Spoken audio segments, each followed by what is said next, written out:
For decades, paranormal researchers have heard tales of a strange anomaly in the hills of central Washington, a hole so deep that it devours everything thrown into it, and that seems to possess supernatural powers. In the late 1990s, a man named Mel Waters came forward, claiming to own the land upon which the bottomless pit resides. But after going public, he found himself at the center of a conspiracy involving top branches of the US government that ultimately led to his disappearance. Was it all a hoax, or is there more to the curious case of Mel's Hole?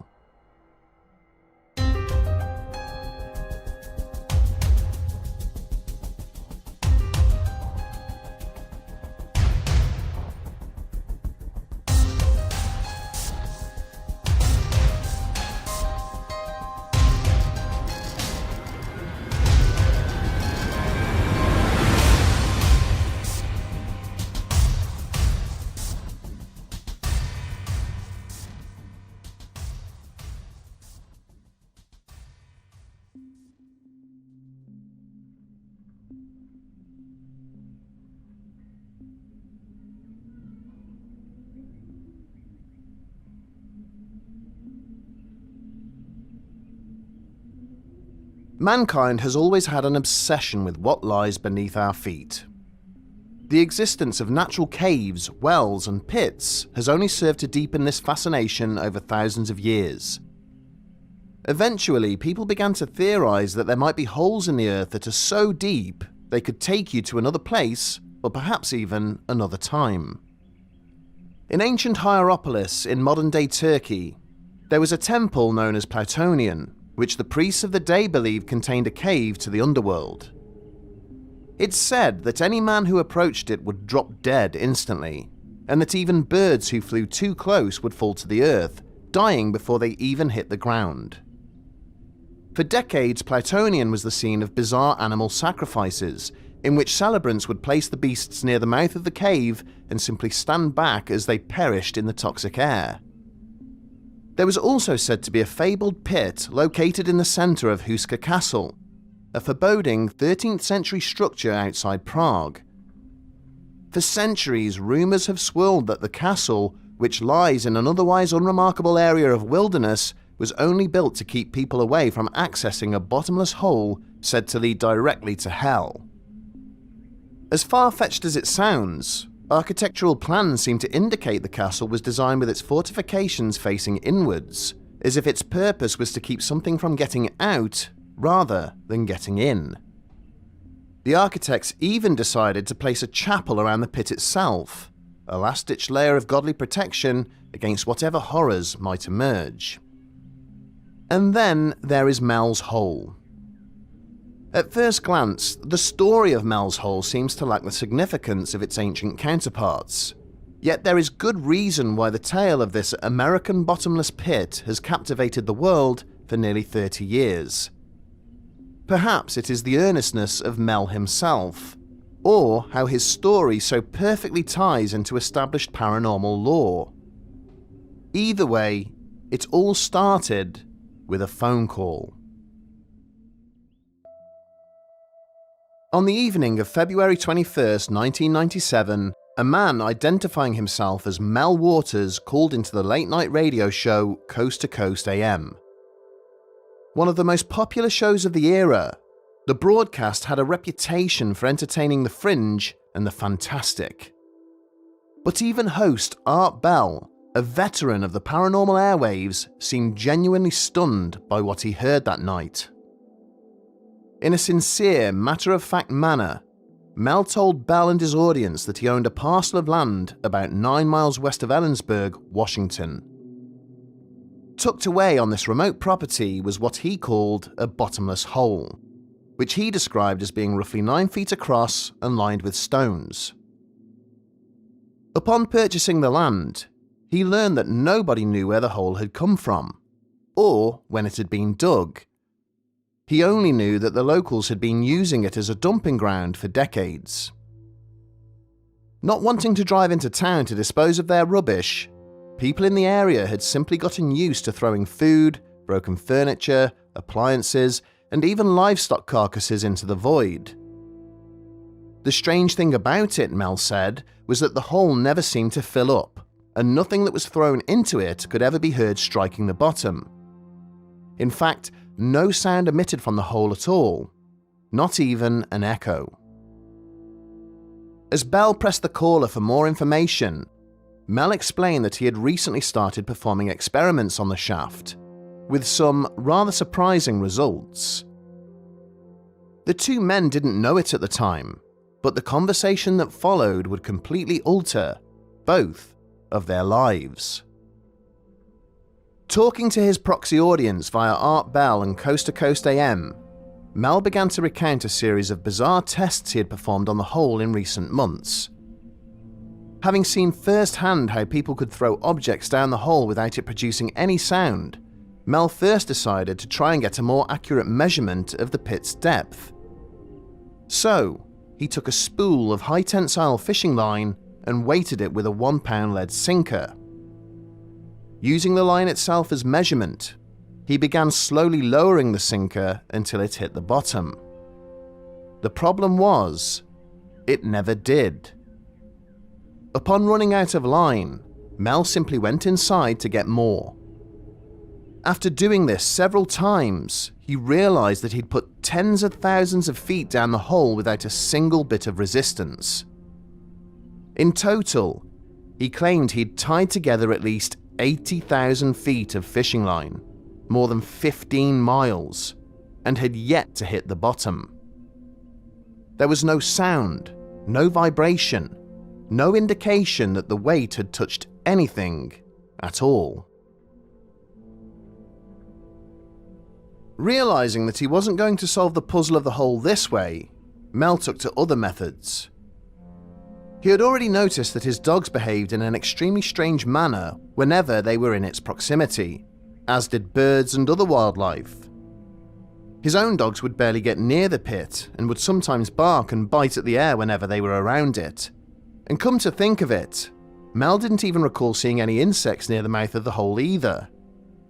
Therefore, he decided to test what else might react to it. One day, he got the idea to bring a portable radio to the site. He quickly noticed that every time he got closer to the edge, the signal would start to go static. If he stepped back, the signal would return. But if he stepped even closer, it would change entirely, as if he'd switched to a different channel. In one instance, Mel recalled picking up what he described as old-timey music. As he switched the channel, he came across a baseball game. However, after listening to it for several minutes, he realized the same game had been played back in the 1960s. It was at this point that Mel decided to ask his neighbors if they'd noticed anything strange about the hole. He was still new to the area after all, and he figured they might have even more strange experiences to report.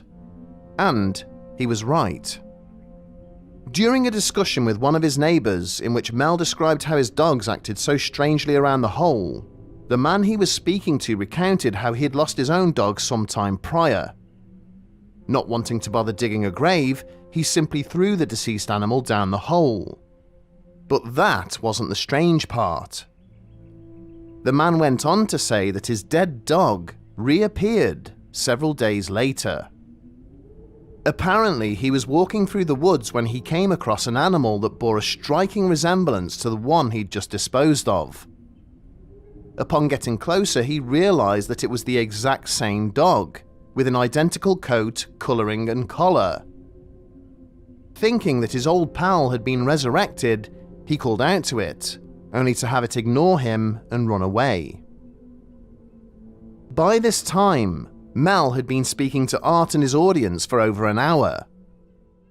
The host thanked him for his story and wished him luck, thinking he'd gotten another great paranormal account for his audience to digest.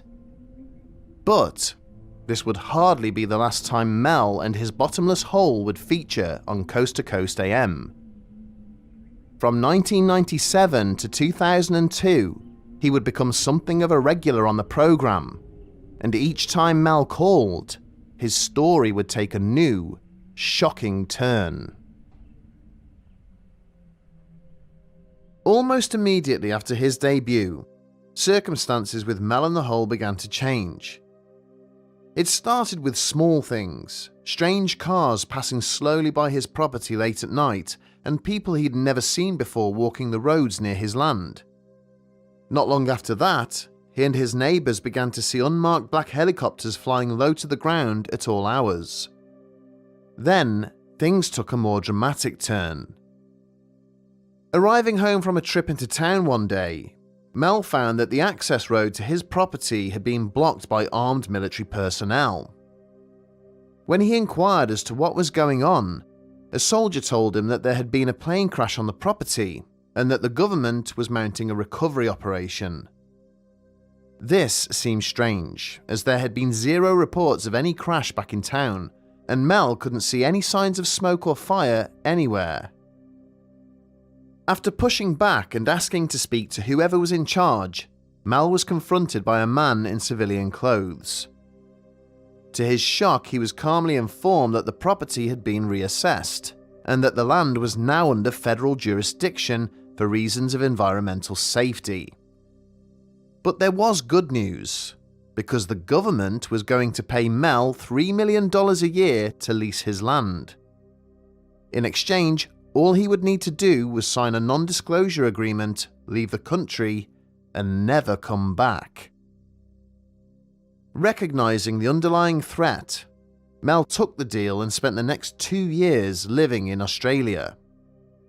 Still, something about the incident never really sat well with him. Eventually, Mel decided that he would not only return to the United States, but reconnect with Art Bell to provide updates on what had happened with the case. But as soon as his plane touched down on the west coast, things got very chaotic very quickly. Having been gone for 2 full years, Mel was anxious to see his family. Whilst in Australia, he had been diagnosed with terminal cancer, and by his estimate, had only 6 months left to live. Shortly after returning to the States, he was travelling by bus to visit his nephew, but a fight broke out on board, and the bus driver was forced to pull over and call the police. After questioning the passengers, the officers put them all onto different buses and sent them off to their respective destinations. But Mel never arrived. Instead, he woke up 12 days later in San Francisco with no memory of what had happened in the previous week and a half. Speaking to Art Bell on Coast to Coast AM months later, Mel reported discovering needle marks and tape residue on his arm as if he'd been hooked up to an IV. To make matters worse, his back teeth were missing. But the real shock came when he went to withdraw some money to get home, only to discover that the millions he'd been paid for his land were gone, wiped from his account. Jarred but determined, Mel attempted to return to his former property outside Ellensburg, where neighbours informed him that there had been a large-scale operation up at the site the entire time he'd been in Australia, but that one day the camp had suddenly packed up and moved. As for the hole, it had completely disappeared. It seemed that Mel had lost everything, but not for long. His decision to reach out to Art Bell and update him about the story paid off when he was contacted by a Native American tribe living deep in the Nevada desert. As it turned out, they had a bottomless pit of their own. Unlike the hole in Washington, this one was known only to the tribe and the Basque transplants who used the nearby area for sheep herding. When Mel arrived, he found a pit that was remarkably similar to the one he'd seen on his land, about 9 feet wide, black, and seemingly bottomless. But there were differences as well. This one was lined with a metal collar and had metal rings going down as far as the eye could see. Speaking to Art Bell, Mel stated that the air around the second hole felt heavy and thick, as if it was electrically charged, and that the metal around the hole was warm to the touch. At the behest of the Basque and the native tribes, Mel used a fishing line and weight to try and test its depth. Once again, he put thousands of feet of wire down the pit without hitting the bottom, and so they began performing some additional tests. Given the heat emanating from the edge of the hole, the group wanted to see if it was actually hot inside, so they began lowering buckets of ice into it. To their surprise, the ice didn't melt. Instead, it came up changed, as if it had been transmuted into a salt-like substance. Upon trying to melt the ice over an open flame, they found that not only did it not melt, but it actually caught fire and continued to burn for months afterwards. Now convinced that the hole had some ability to change the physical properties of objects, the group decided to do something more drastic. One of the locals proposed that they lower him into the void, but they eventually talked him into using one of the Basque's sheep instead. Like Mel's dogs, the sheep panicked the moment it was brought anywhere near the pit. Nevertheless, they continued, lowering the terrified animal to a depth of 1,000 feet. At this point, the thrashing animal fell silent, and a great humming sensation came up from the earth. When they finally brought the crate back up, the sheep was still and lifeless. Not knowing whether the animal had suffocated or died from some other means, the Basque decided to butcher it and see if they could determine its cause of death. But as they cut into the carcass, they noticed something strange. The sheep appeared to have been cooked from the inside. Moreover, its entire body cavity was filled with what appeared to be a large black tumor, and it was moving. As scared as they were, the men knew they had to examine it. Upon gently slicing open the tumor, they found a small fetal creature attached to the sheep by an umbilical cord. Mel would later describe it as looking like a baby seal. Its body was still embryonic, but they could see that it possessed features that seemed to be both aquatic and mammalian. Yet the most unsettling part was its eyes, which seemed very human. According to Mel, the group watched in stunned silence as the animal, whatever it was, crawled slowly to the edge of the table and began stretching its body out towards the hole. Wordlessly, Mel picked up the creature, which was covered in a thick slimy fluid, and placed it near the edge of the chasm. After several seconds, it leapt in and disappeared. As fantastic as all this sounds, it was not the most amazing part of the story.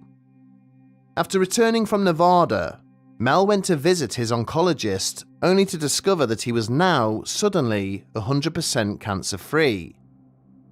Neither he nor his doctor could provide any reason for his miraculous recovery, yet Mel spent the rest of his life convinced that the seal-like entity that came out of the sheep had something to do with it.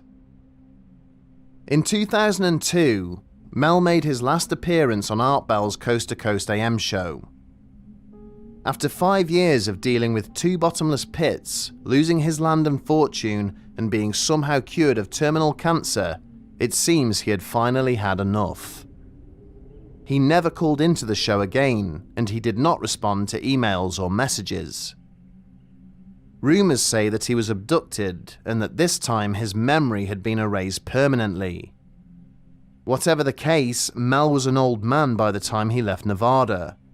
Cancer-free or not, he wasn't going to live forever.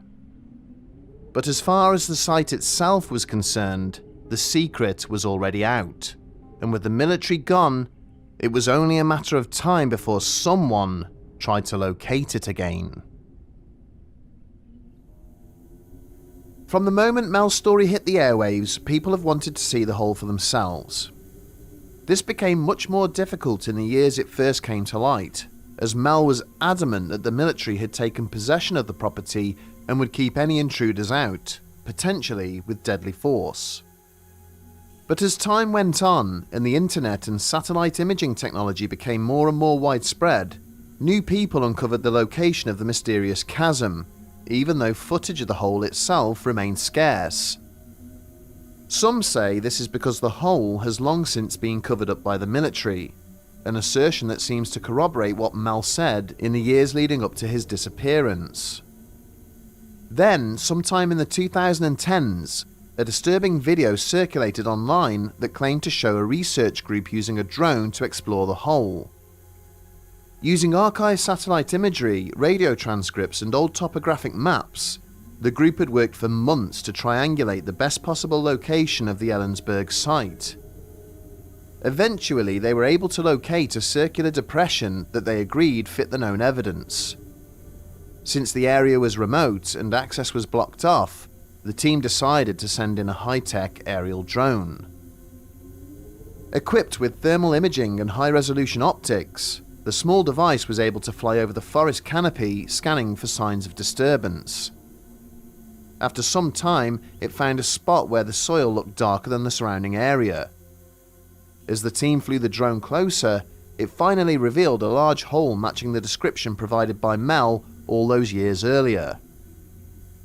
Excited, the team began scanning, trying to get some measurements of the depth or temperature.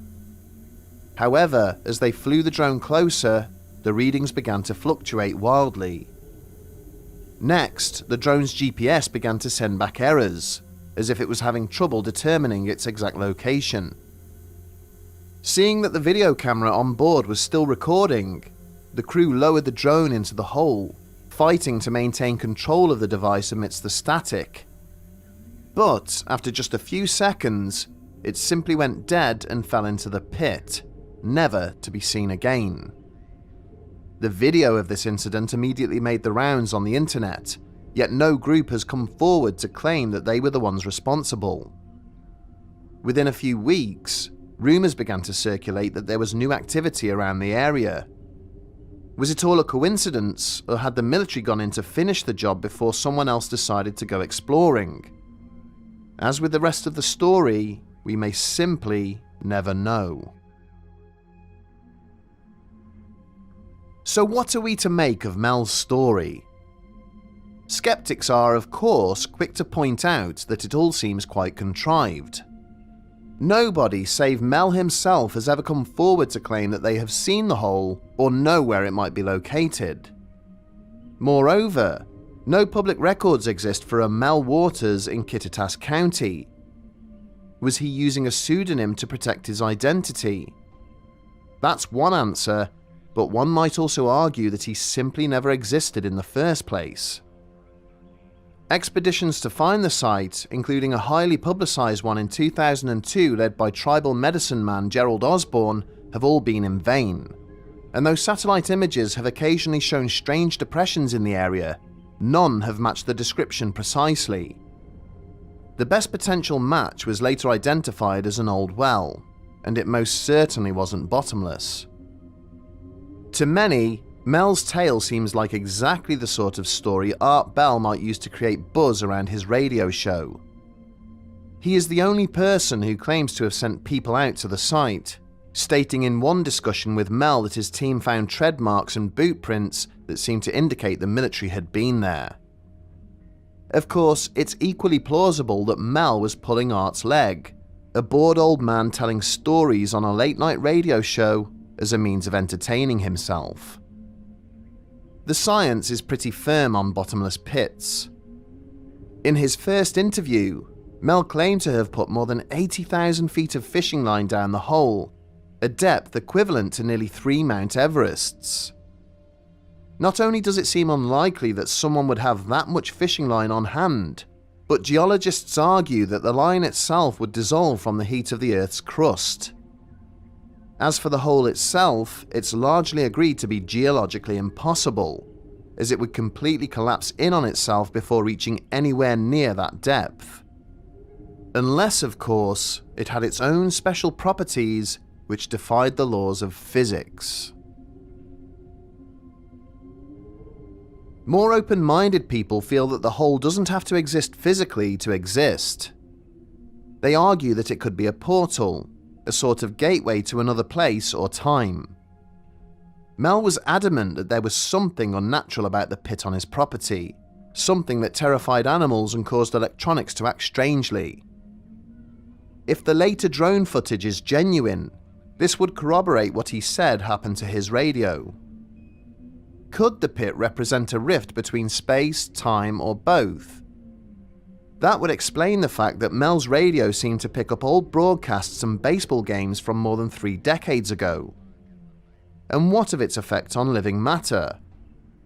The dog coming back to life and the entity inside the sheep would fit with reports of other space-time disturbances, which seem to produce all manner of exotic phenomena.